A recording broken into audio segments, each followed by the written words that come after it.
and cultural issues which affect an evolving and emerging Indian American community committed to preserving the vast customs of a vibrant cultural heritage.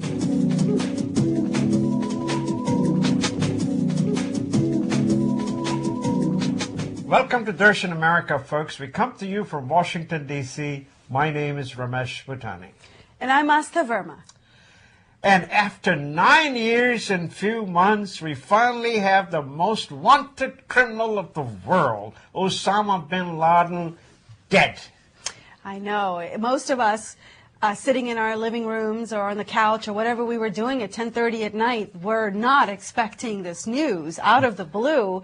And really, what flabbergasted me was how cool the president was. Now that you're seeing or hearing the details about this, you know, this all happened in secrecy. It started in September when they first found out that they have Osama bin Laden within sight. That's They amazing. were not so sure because no one was coming out of that house. It was all presumption. And, of course, with the new technology of communication equipment and the others, they finally did locate him. President Obama had 4 choices. And I'm so glad he chose the one where, okay, we're going to kill you, we're going to come through the front door, and we're going to do it, and he did it. He did not choose the one where a missile comes through the drone and kill it, because if that had happened, the pieces would not have told the story that that's Osama bin Laden in a luxurious building or bungalow, whatever they call it, in Pakistan. There are so many questions now surrounding this. For one, the fact that the president knew of the location since last year. Yeah. The fact that these troops had been training. They had created a replica of this compound. They had practiced this maneuver several times. And you're right, when the president chose this, it was a gutsy call. Because it was a very gutsy think call. of how many things could have gone wrong. And in fact, we lost one of the helicopters in the mission. Which, That's you know, right. And then you see the pictures of the president in the room as it was happening. I saw that. Look at the seriousness in everybody's face, and what a technology. They're conducting this operation in Pakistan and right in the basement of the White House, along with the president, vice president, Hillary Rodham Clinton, and the national security personnel. It is an amazing picture. It is, and you see the look on the president's face. Yes. And you see that the weight of the world is resting on his shoulders. And what a news to share with the rest of the world. And the impromptu reaction, the people that got together, gathered outside the White House, gathered in Times Square, gathered across all these places, it was as if the entire country needed this. It was like a booster shot, not just to the campaign that he's going to run in 2012, but it was a booster shot to the country. Yeah, it is. It was a booster shot for the country. Everyone gave President Obama the credit. And he has not really gone out and boasted about it.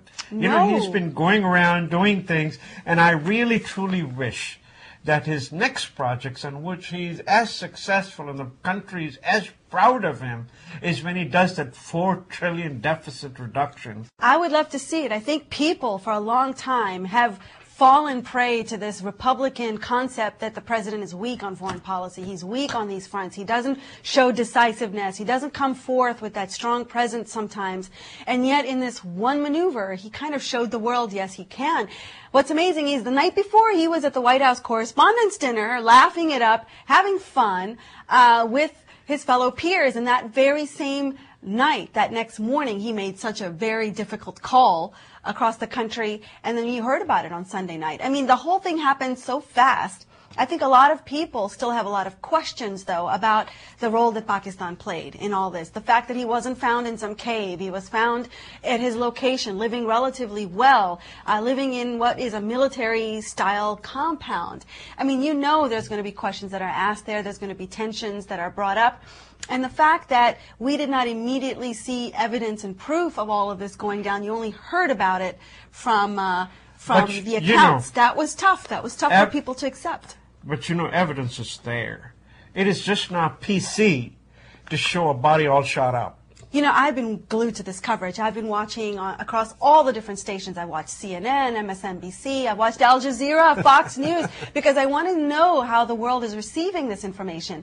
And some of the comments that came back, I was struck by, especially those that were out of the Middle East and out of people of Muslim descent who were saying, We are happy that this is done. This is over. We don't have to live with this cloud over our heads anymore. We are normal, sane people. We live normal, sane lives. And for so long, because of our Muslim faith, we've had to explain Osama bin Laden. That's right. Because of the association of Muslim with Osama bin Laden, It's been tough on them. Because it has been tough on them because they have same aspirations, just like all of us have. They want democracy. You know, in Washington, D.C., on the day of announcement, there was a huge crowd right across the White House. That's right. I mean, I know everybody comes to Washington to do demonstration, but this is the first time I've seen our own people jump up and down. And you have to credit those students from George Washington University, Georgetown University, Catholic college University. campuses across the country. Yes. When 9/11 happened, some of these guys are what, 9, 10, 11, 12 years old? They were children. I mean, it must have really been in their psyche. So the relief was like euphoria, and they wanted to celebrate, and they were right across the White House. I was very proud of them. And another thing I was proud of is, you know, we've been now watching this progression of Middle East takeovers, or these revolutions that are taking place, Tunisia, Egypt. Now you're seeing it in Libya. And somebody analyzing this whole landscape said, and this was brilliant, that, you know, for so long, Muslim extremism was the way to achieve change. Yes. Right? And for so long, that was how things operated. But there has been a shift in the Middle East itself where people are embracing the idea of civil disobedience. They're trying to do this in organized fashion. They're using riots and rallies, and they're bringing people collectively to make that change. And they were more successful doing that than they were with these extremist actions. That's so what very they're true. saying is Osama bin Laden and his methods and his practices are so passé. They're passé. They're the way it used to be. Now people are realizing they have far more power to just get together and go after an idea or an ideal, and they've seen that succeed. We've seen it succeed. And that to me made me feel so good that maybe we are just getting past an era in which terror was supposed to be the way to accomplish things, and now we're moving away from that, hopefully. Well, you have the spectacle happening overseas, and you have spectacles happening right here in Washington politics with Donald Trump. You know, the Osama story really broke in the middle of all of this, so all the attention that was heaped on Donald Trump suddenly got taken away.